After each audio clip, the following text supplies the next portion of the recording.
first Mercury retrograde video of 2022, and since this is my first 2022 offering, a very happy new year, one and all. Okay, so there are 4 Mercury retrogrades this year. This video is all about January 2022. That Mercury retrograde starts on the 14th of January. That's when it starts properly. Goes on until the 8th of February, but more about that in a second. There's one in May 2022. That's going to be in Gemini. September 2022, Mercury retrograde in Libra, and there's going to be one in December of 22 as well. And that one is going to be in Capricorn. Capricorn kind of gets involved with this one as well, though. This is going to be a Mercury retrograde, chiefly in Aquarius. Now, the pre-shadow, there's a pre-shadow and a post-shadow, and they're worth thinking about. People often get Mercury retrograde effects happening during the pre-shadow, particularly, and in the post-shadow as well.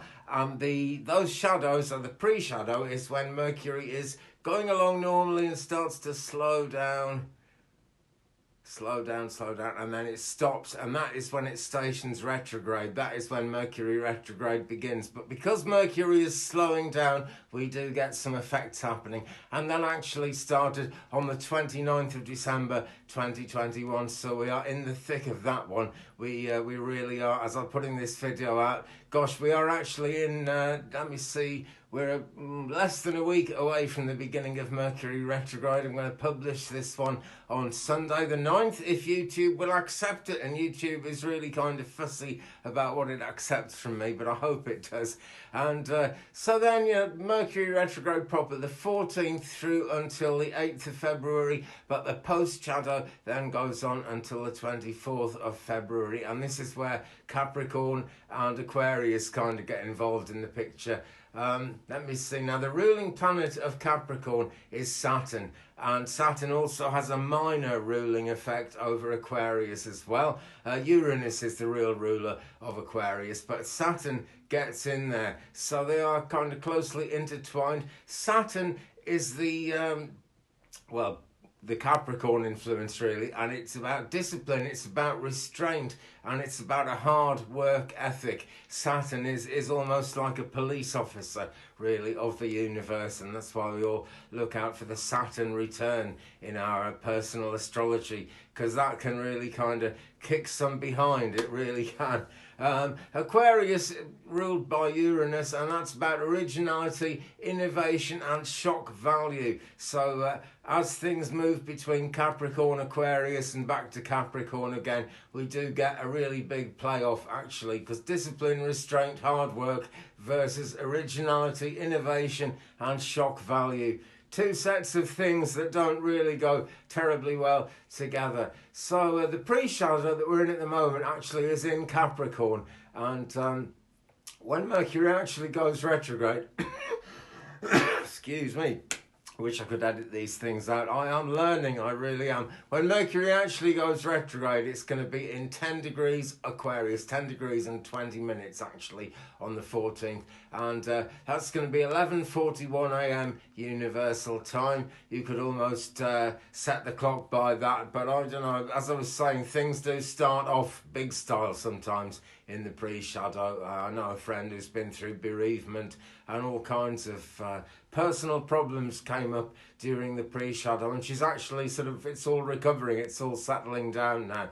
So not too much point in kind of watching your timepiece to see when Mercury retrograde is actually going to start. But, for the hell of it, it's 11:41 a.m. Universal Time on the 14th of January. And so that is actually in Aquarius. And then, because it's retrograde, Mercury actually moves back into Capricorn, and the direct station when Mercury retrograde is finished, and it actually stops moving backwards and is ready to start moving forward again. Direct station, that is February the 4th, 2022, 4:13 a.m. Universal Time, and that is actually going to be in 24 degrees of Capricorn. So through the retrograde, we've moved from Aquarius right the way back into Capricorn. And then, of course, we've got the post-shadow, and that is going to go on until the 24th of February. That's going to be in Aquarius when we end the post-shadow. 6:01 a.m. Universal Time is when that is going to happen. Now, the last retrograde in Aquarius actually happened in January of 2015, 2016 and 2021. So we've got some history for this, but you know, how many of us look back on these things and actually take them all into consideration and work it out along those lines? I don't know. I tend to think it's best to go with the flow, you know. I've had so many things that have gone wrong for me in Mercury retrograde. I expect we all have. Usually something to do with travel, something to do with transport, something to do with communication. Those are kind of the three big areas that Mercury retrograde affects. But like I was saying about my friend, I very often go through my Mercury retrograde problems and things during the pre-shadow. Actually, the post-shadow is less like that. The post-shadow is when we start finding out reasons why things went the way they went. And it's always raising our awareness about some blind spot in life that we haven't fully understood. So it's kind of quite positive. And if we ever came up with a clever way of avoiding Mercury retrograde or avoiding the effects of Mercury retrograde, I'm sure life would catch up with us somehow, you know. I wouldn't really want to say that Mercury retrograde causes these things. It is a time when these things come up, and like I say, they would need to come up anyway, really. So we've got what we got. Let me look at some other retrogrades actually, because there are some events going on during this Mercury retrograde with other planets and other systems. Now, Venus has been retrograde and will be retrograde until the 29th of January. So Venus actually goes direct right in the early stages of Mercury retrograde. Uranus has been retrograde since the 19th of August 2021. And Uranus will actually go direct on the 18th of January. So two things both happening quite early on in the Mercury retrograde there. Let me see. We've also got two full moons affected by this and a new moon. And I know that seems like a lot, but there's only one full moon and one new moon actually during the retrograde when it's actually in full swing. But let's explain what I mean. The first full moon I want to come to, full moon in Cancer, and that is on the 17th of January. So that is actually Mercury retrograde intensified. It has different phases, and it's going to be intensified from the retrograde station on the 14th of January right through until Monday the 17th. So that full moon, the wolf moon, the full moon in Cancer, is actually going to be happening at a very intense moment in the Mercury retrograde. Then we've got the new moon in Aquarius. That's coming up on the 1st of February. And let me see, is that Yes, that's intensified as well. That is, as we come to the end of Mercury retrograde, that is when it's really intensified. So, you know, both quite strongly tied up with Mercury retrograde. The energy is going to be very, very intense then.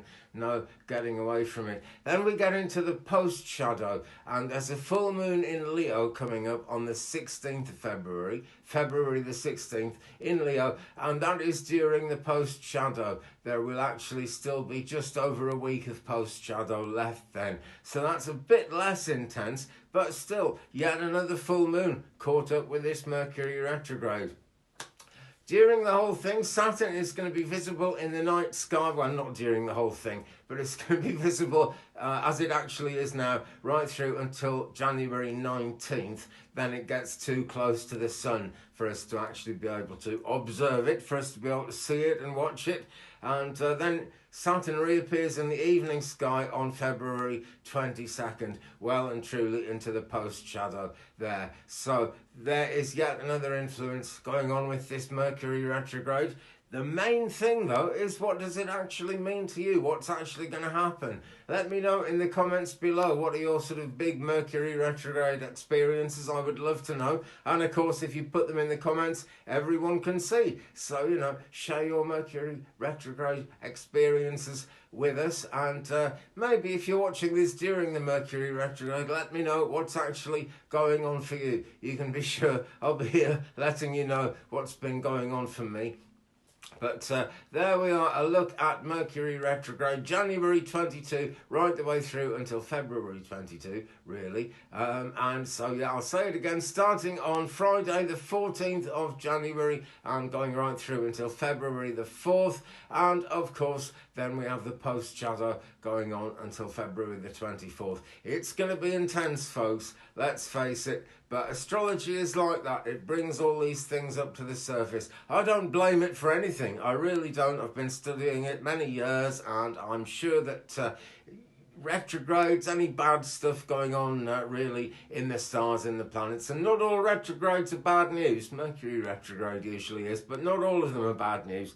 But they're just times when stuff happens that needs to happen so that we can learn things. We just got to bite the bullet and go through this stuff. No two ways about it. Okay, friends, well, thank you very much for watching. I will see you again in a future video. Do please drop a like on this one if you've enjoyed it. And why not hit the subscribe button as well. Helps the channel no end. And it shows the algorithm, you know. It shows, basically, it shows your swearing finger to the algorithm if you like things like this. So why not show YouTube who's boss? Subscribe, like, leave me a comment, and I'll see you again very soon in a future video, which won't be far away. Take care, guys. Bye.